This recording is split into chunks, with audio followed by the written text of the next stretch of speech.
जरा आराम करते हा, मी नंतर येते, जावा तुम्ही. ए अगं चंचे, दात कशाला काढतीस गा? हात दे तिला. सॉरी सॉरी हा, चल. बरं थांब, म्या माझा फोन घेऊन येते, तू हो पुढं. हा मम्मी, एवढी का गोड बोल होतीस ग तिच्याशी? काटा कधी बी गोड बोलूनच काढाय पाहिजे बघ चंचे. शत्रूला कधी बी कळलं नाही पाहिजे का आपण त्याचे शत्रू आहोत. आपण नीटच राहायचं ग. जुंपली पाहिजे ताईलची आणि मास्तरनीची.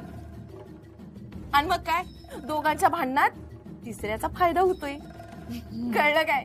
नाही. बरं चल की आपण जाऊ. नाही बाबा, मी जरा पडते, आराम करते. मी नंतर येईल की दर्शनाला. हा ठीक आहे, मी आज जाते. वय, मी अभि जरा आपल्या रूम वर जाऊन पडते. हा हा. अय आणि ऐक, तिकडं जाऊन उग काय बी उद्योगधंदे करू नकस. कळलं काय? खपून येते तिला कड्यावरनं. तुम्ही? मीच तुमचा कुकवाचा धनी.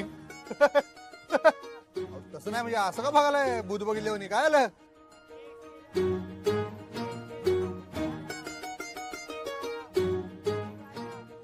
हे काय? हे काय?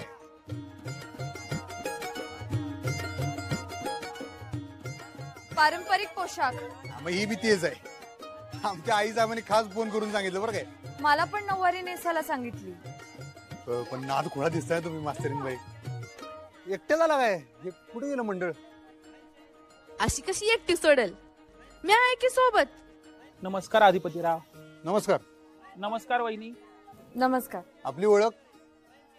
तुमची माझी ओळख नाही, पण भुवनेश्वरी मॅडमची आणि माझी ओळख आहे. हा हा हा हा. त्यांनी फोन करून सांगितलं तुम्ही आज दर्शनाला येणार आहात. आता पूजा वगैरे यथासांग पूर्ण करू, तुम्ही अजिबात टेन्शन घेऊ नका. हे बघितलं काय, हे असं आमच्या आई साहेबांचं काम. त्या इथं नाही आहेत बरं काय गुरुजी, तरी सगळं इथलं नियोजन लावलंय त्यांनी. हे हॉटेलची व्यवस्था बी, जिथं आम्ही राहतोय इथली व्यवस्था बी. नुसतं नियोजन नाही लावलं त्यांनी. बर, तुमचं लग्न झालं म्हणून मंदिराला देणगी पण दिली. 5 लाख रुपये देणगी दिली. मॅडम खरंच कमाल आहेत. विषयच नाही हो. आमच्या आई साहेबांचं म्हणजे कसं काम असते माहिती आहे ना, देवदेव म्हणजे जीव की प्राण. एक वेळ लेकरं बाळ सोडतील बरं काय, पण देवदेव करायचं सोडत नाही आई साहेब.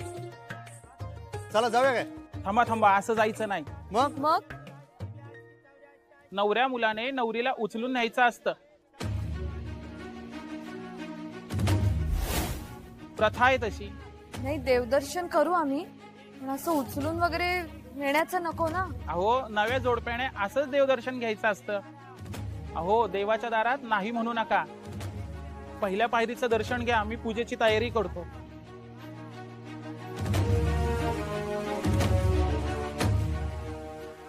भुवनेश्वरी मॅडम यांच्या टच मध्ये आहेत. मी तुम्हाला कायम काय सांगत असते, आमच्या आई साहेबांचा विषयच हार्ड आहे हो. आता आपण हे स्किप नाही करू शकत, टाळू नाही शकत. आता नाही टाळू शकत. का? हे बघा, आता एकदा लगीन लागलंय आपलं म्हणल्यावर त्याच्याबरोबर येणाऱ्या सगळ्या रीतीभाती पाळायलाच लागणार. नाही तर आई साहेब नाराज होतील आणि परत पाठवतील आपल्याला, नाही तर स्वतः घेऊन येतील आपल्याला. माहितीये काय, इथे येऊन आपण जर देवधर्म केला नाही तर तो रिपोर्ट 100% आई साहेबांकडे जाणार. मग बघा तुम्ही, टेन्शन घेऊ नका हो. मी एकदम व्यवस्थित घेऊन जातो तुम्हाला, एकदम शेफ उचलतो बस. सेफ शेफ म्हणजे आचारी, माहित आहे. विश्वास आहे ना व मित्र म्हणून हो. तुम्ही म्हणला होता का नाही, आयुष्यभर मैत्री राहणार. त्या मैत्रीला स्मरून तरी विश्वास ठेवा. विश्वास आहे, पण मग आता पण कशाला? या अधिपतीराव, आता बसून घ्या, आपण देवाची पूजा करून घेऊ. बसा, 2 पाय गुडघ्यावर बसा, हात जोडा. सर्व मंगल मांगल्ये शिवे सर्वार्थ साधिके शरण्ये त्र्यंबके गौरी नारायणी नमोस्तुते. वक्रतुंडा महाकाय सूर्यकोटि समप्रभा निर्विघ्नं कुरु मे देव सर्व कार्येषु सर्वदा.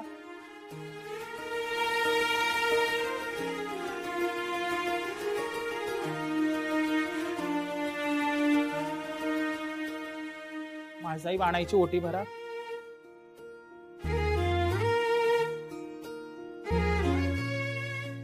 दोघांनी 2 हात पुढे करा.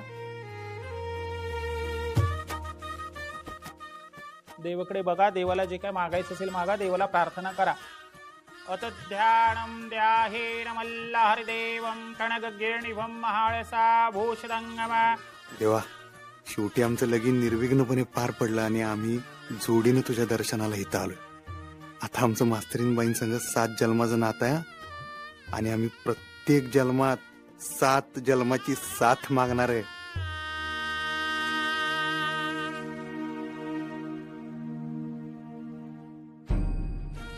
निखिल, अरे आपला प्लॅन वर्क झाला. ताई 1 नंबरची मूर्ख आहे, मूर्ख. तुझ्या अधिपतीशी नको लग्न करूस, बर्बाद होशील तू. मावशीचा फक्त एकदा ही गोहट झाला आणि हे लग्न होण्याआधीच ते मोडण्याची तारीख तिनं ठरवली. आनंदाचा येळकोट. येळकोट येळकोट. जय मल्हार. खंडेराव महाराज की जय.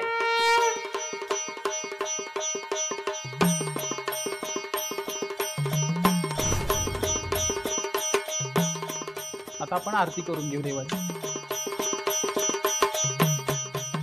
बोला सदानंदाचा येळकोट. खंडेराव महाराज की जय. जय.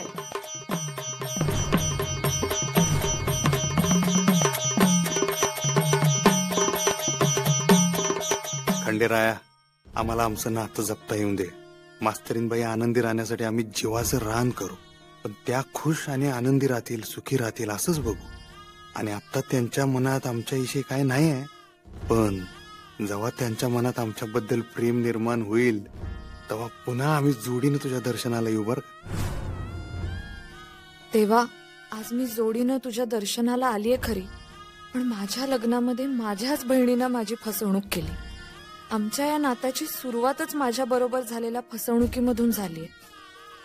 ह्यात अधिपतींचा दोष नाही. मी बहिणीवर डोळे झाकून विश्वास ठेवला आणि तिने माझा केसांनी गळा कापला. आता जे झालंय ते मी नाकारू शकत नाही. हे नातं मला निभवायचंय. त्यांना आरती द्या.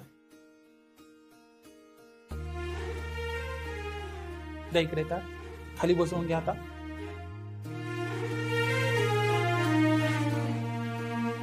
ठीक आहे. वहिनींच्या ओटीमध्ये द्या.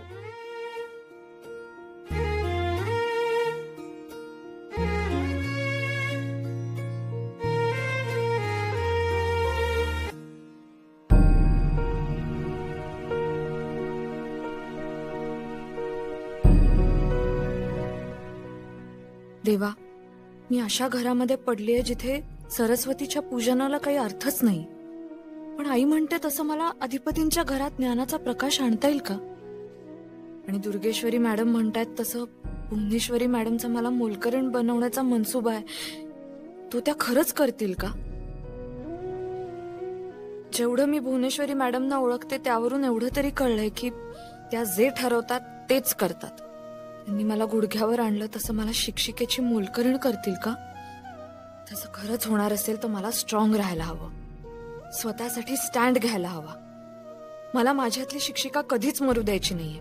माझ्या जीवात जीव असेपर्यंत मला शाळेत शिकवत राहायचंय. मला पिढ्या घडवायच्या आहेत. माझं शिकवणं कधीच बंद नाही झालं पाहिजे, कारण शिकवणं म्हणजे माझा जीव आहे. देवा,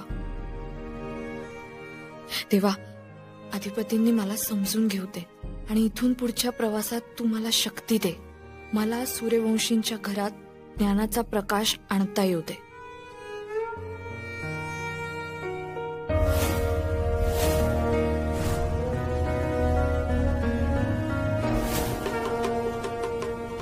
आता देवाने कौल दिला, तुमच्या सर्व मनिच्छित कामना मनोकामना पूर्ण होतील.